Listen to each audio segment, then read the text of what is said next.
Kids that watch porn are being taught that sex is fun. Pornographic images of children being Argue that kids could still access porn on social pornography. But today, the issue is front and center. Ilang oras na naman ang lumipas, ngunit masaya ka ba talaga? O parang may kulang? Sa una, parang walang epekto. Pero habang lumilipas ang panahon, may napapansin ka bang nagbabago?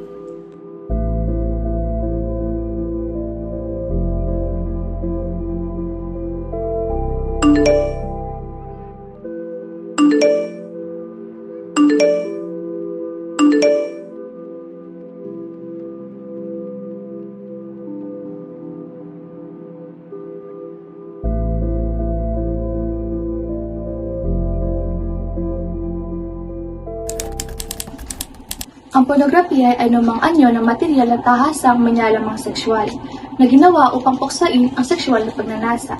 Maaring ito ay larawan, video, teksto o tunog.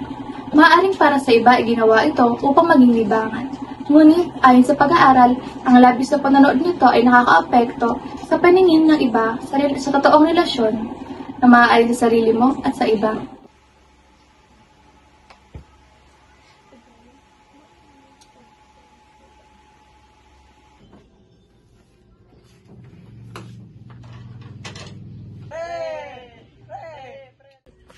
Pre, long time no see, pre.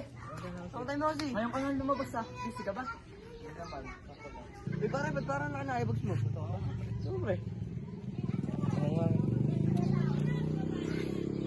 Ang mundo ay hindi isang pixelated na imahe sa screen. Ang totoong saya ay nasa tunay na buhay. Ang pornografiya ay maaaring magdulot ng negatibong epekto sa isipan, relasyon at moralidad, kaya't nararapat lamang na itigil na ito. Ito ay maaaring humantong sa addiction, maling pananaw sa intimacy, o pagkawala ng tunay na koneksyon sa ibang tao.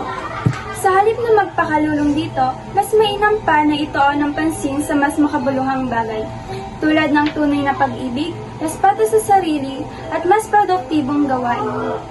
Piliin nating palayain ang ating sarili mula sa impluwensya nito at ituon ang ating buhay sa mga bagay na magdadala ng tunay na pangmatagalang kasiyahan.